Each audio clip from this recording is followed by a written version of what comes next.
I've been missing from my bed. Staring at the ceiling, can't remember what I said. Assalamualaikum warahmatullahi wabarakatuh to our respected lecturer, Madam May Sapura, and our fellow friends. Today, our group, which is Group 2, will be presenting the case study of driving innovation and growth at Starbucks. Before we start, I would like to introduce my group members. Me, myself, RAUDAH ADLEEN, binti MOHAMMAD NURAZRINAZ HAZIQAH binti IDRIS, NURAZRINAZ binti AZMAN, and AZRI HAKIMI bin AMINUDDin. Next, I will pass to FADHLIN HAZIQAH for the introduction of Starbucks. Thank you, Raudah. Now I will explain a bit about Starbucks. It was founded in 1971 in Seattle and then began by selling high-quality coffee beans and equipment. And then they grew into the world's leading coffee house brand. Howard, as CEO, transformed it into a third place between home and work, building strong customer loyalty. And then company expanded rapidly, focusing on store experience, friendly service, and trained staff rather than price. By the middle 2010, it has over 24,000 stores in more than 70 countries, adapting to competition with digital tools like mobile ordering and also loyalty program.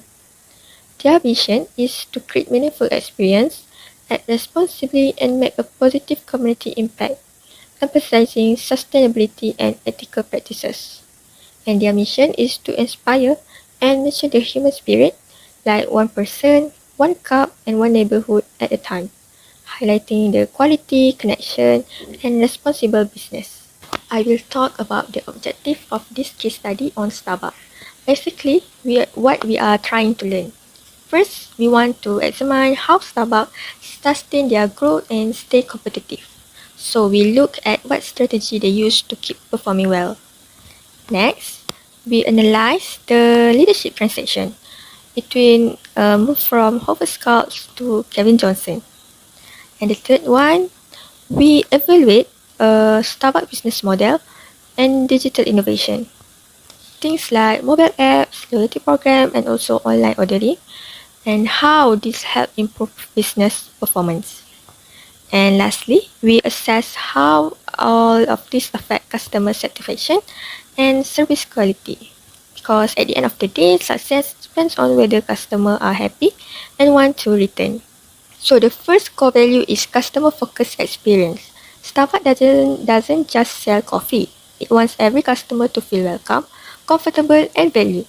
This is where the third place idea comes in, creating a space where people can relax, study, work, or meet friends. The second core value is ethical and sustainable sourcing. Starbucks works to buy coffee beans responsibly, support farmers, and protect the environment, and also promote fair trade practices. The goal is to make sure that the business grows without harming communities or nature. And the third core value is innovation and inclusivity. Starbucks constantly looks for new ways to improve, such as digital tools, new drink, and better store design, while also creating a workplace where everyone feels respected and included. Strategic planning is a key for a company like Starbucks. So first, sustain competitive advantage. Help the company stay ahead of competitors for long term. And then align innovation with customer experience. Ensure new technology and idea improve how customers enjoy the brand. And lastly, support growth and efficiency. Drive responsible growth and also smooth operation. And let's look at the general environment. Starbucks sources most of its Arabica beans from Latin America, Africa, and Asia.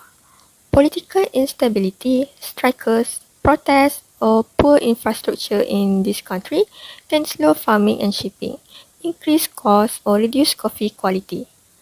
Even though Starbucks is a global giant, it is still highly dependent on stability in these regions, so making this a major potential threat. Next, because Starbucks operates in so many countries, it faces risks from currency fluctuation. When foreign currency falls against the US dollar, profit from overseas sales decrease, even if sale volume stays strong. And then tax policy are another concern. Sudden changes in local tax law or regulation can raise costs, reduce profit, and require additional compliance effort. This economic factor represents real threats to the company's bottom line. And then changing lifestyle creates strong opportunity for Starbucks. People in urban areas are busier than ever and increasingly use cafe to work or study or meet friends or maybe relax.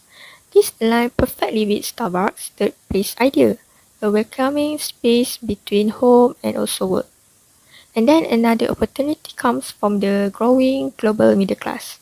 As income rise, more people can afford premium beverage and cafe experiences, making Starbucks not just a coffee retailer, but part of their lifestyle. Now I'll continue for the next part, which is technology. We know that technology is very crucial in today's business environment, and for Starbucks, this creates a strong opportunities through technology.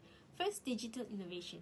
Features that are offered from Starbucks are easier and faster for customers to purchase. For example, customer can order ahead on Starbucks app and skip the queue. Second, automation and digital store management system.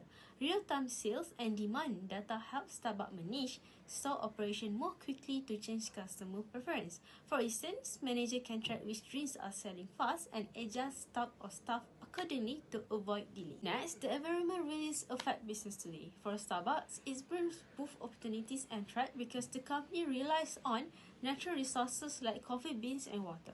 So for the opportunity, it will create the sustainability initiative. Like what? Starbucks focus on ethical sourcing, reducing waste and eco-friendly practice. For example, responsible sourcing coffee beans help the company look good and keep supply of high-quality coffee. On the other hand, threats like climate change, such as rising temperature and extreme weather, can make it harder to grow coffee beans, disrupt supply chains, and force Starbucks to spend more on production. The last part is legal. It came to Starbucks because there is difference in labor laws across country. We know that Starbucks operates in many countries, and each has its own labor rules like minimum wages and employee benefit. Dealing with this difference can make operations more complicated and increase costs, which can affect the company's operation. Next, I will continue for the industry environment analysis, which conduct of Porter's 5 forces. Before I explain in more detail, Starbucks operates in a highly competitive coffee house industry. To understand the competition, we can use Porter's 5 forces model, which look at 5 key areas that affect how tough industry is. First is rivalry among competitors. The competition is moderate because it's easy to open a small cafe, but very hard to compete with Starbucks on a large scale because of its strong global brand. Next is the trade of substitute. There are many substitutes like tea, energy drinks, bottled coffee, which limit pricing power and increase competition. Third is bargaining power of customer. Customers have many choices and can easily switch to other cafe or even homebrew coffee if Starbucks raises their price or their service was dropped. Fourth, the bargaining power of suppliers. Suppliers have moderate power because Starbucks use high-quality Arabica beans which are only grown in certain regions. And lastly is the trade of new entrants. New companies find it hard to compete at the same level because running a coffee house is expensive and Starbucks already has a strong presence and loyal customer.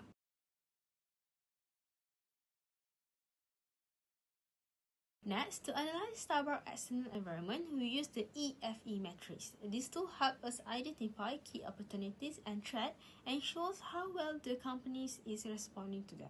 And total score above 2.5 shows the company is responding above average, while below 2.5 means there is a room for improvement.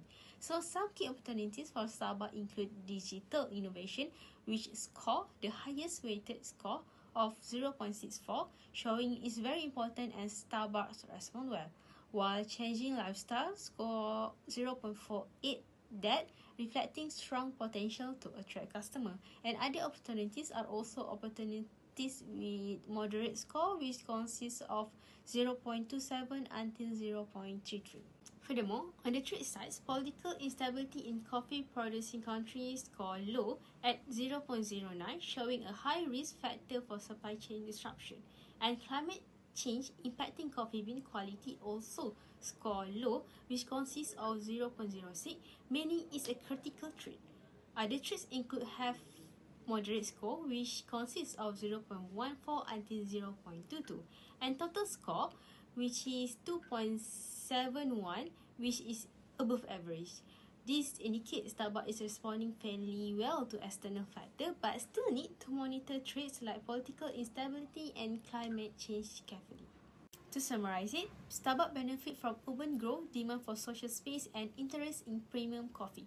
Digital innovation and sustainability efforts strengthen customer engagement and trust. However, the company faced threat from political instability, currency change, climate impact on coffee supply, and complex global regulation. To remain competitive, Starbucks must continue investing in technology and sustainability while managing these risks. Next, I will explain about the internal environmental analysis. So as you guys can see the table of the Starbucks internal factors, both strength and weaknesses with their weightage scores. So on the strength side, brand equity is the highest contributor with a weightage score of 0.56, showing strong loyalty and pricing power. Financial growth is even stronger at 0.60, reflecting nearly double revenues between 2010 and 2016. Global presence at 0.48 thanks to the operation in over 70 countries. Diversified products like tea, food, and ready-to-drink beverage contribute 0.30, while employee training and culture at 0.27. On the weakness side, premium pricing is very low at 0.07, making Starbucks vulnerable during downturns. Leadership continuity after Schultz departure scores 0.18, raising concerns about the sustaining innovation. High operating and labor costs weigh in at 0.16, dependence on company-owned stores at 0.12, and intense competition from specialty cafes and fast food chains contributes only 0.10. Summing up the internal environmental analysis, Starbucks achieved a total score of 2.84 out of 4, which indicates moderate internal strength. Next is the competitor analysis. Now let's compare Starbucks with its rivals. The competitive table shows that Starbucks at 3.00, slightly behind Dunkin' at 3.05 and McDonald's at 3.20. Starbucks performed strongly in supply chain and sustainability with 0.40 and maintained solid scores in product quality, customer experience, and brand image. But pricing strategy is weak at 0.20 compared to Dunkin' and McDonald's at 0.40 each. McDonald's also outperforms in global presence with 0.40, while Starbucks lags at 0.30. These results highlight that while Starbucks excels in sustainability and innovation, rivals gain advantage in affordability and scale. In summary, Starbucks competes in a crowded global coffee market against Dunkin's low-cost model, McDonald's scale-driven value meals, and artisan cafes, plus substitute like tea and energy drinks. Okay, so next, let's move on to the next part, which is the SWOT analysis. So basically, this SWOT analysis helps us to understand Starbucks' internal strengths and weaknesses, as well as external opportunities and threats. The first element of SWOT analysis is strength. So we have identified three main strengths of Starbucks company. The first one is strong global brand equity. So as we know, Starbucks is one of the most recognized coffee brand in the world, right?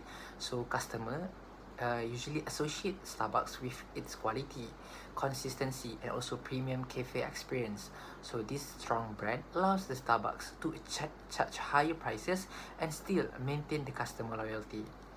The next one is wide international market presence. So Starbucks operates in many countries across different regions. So this reduces its dependence on one single market and allows the company to earn revenue globally. It also helps Starbucks to expand quickly by using its strong brand name. The third one is product diversification. So the Starbucks offers more than just coffee. It sells tea, cool beverages, food, desserts, and seasonal products. So all this will help Starbucks to meet different customer preferences and increase sales throughout the day. The next element of SWOT analysis is weaknesses. So there are three main weaknesses of Starbucks company. The first one, dependence on premium pricings. So Starbucks position itself as a premium brand. However, higher prices may discourage price-sensitive customers, especially during economic downturns. So they will make Starbucks more vulnerable when customers want cheaper alternative. The second weaknesses of Starbucks is the competition from specialty cafes and fast food chains. So basically, Starbucks faces strong competition from local specialty cafes and global fast food brands. Many competitors offer similar coffee at lower price with unique local flavors. So this will increase pressure on Starbucks to continuously innovate. The third weaknesses is high operating and labor costs. Running Starbucks store involve high rental, utility and also labor costs. Wages, training and employee benefits increase operational expenses, and these high costs can reduce profit margins, especially in high cost cities. The next one is opportunities. So basically, we also have identified 3 opportunities of Starbucks. The first one is changing lifestyle. So people nowadays are adopting cafe culture and see Starbucks as the third place between home and also work. So customers use Starbucks for meeting, studying and socializing. So this lifestyle trend increases demand for Starbucks cafe experience. Second opportunity is digital innovation. So Starbucks invests heavily in digital platforms such as mobile apps and also loyalty programs. So digital ordering and cashless payment improve customer convenience and increase repeat purchases. This also helps Starbucks to collect data to better understand customer preferences. And the third one is expansion of the global middle class. As incomes rise in developing countries, more consumers can afford premium products. So this creates a new market for Starbucks to expand its stores and products. So basically, it helps and supports long-term growth for the company. The last element for SWOT analysis is threats. So there are few threats for Starbucks company. The first one is foreign exchange rates. So as we know, Starbucks operate globally. So changes in currency exchange rates can affect profits. A weaker local currency can reduce revenue when converted into US dollars, and this will create financial uncertainty for the company. The second one is differences in labor law across countries. So again, as we know, each country has different labor regulation and rules, such as minimum wage and also working hours. So complying with this law increases complexity and cost for the company. Failure to comply may also damage the company's reputations. And the third one is climate change. Climate change affects the coffee growing regions through extreme weather and rising temperatures. This can reduce coffee bean supply and increase raw material costs. As a coffee-based company, Starbucks is highly exposed to this risk. So I will pass to the next presenter for continue their presentation. So based on our presentation and research on this case study, what we can conclude is Starbucks Corporation shows strong potential in strategic management and has good competitive position in the coffee industry.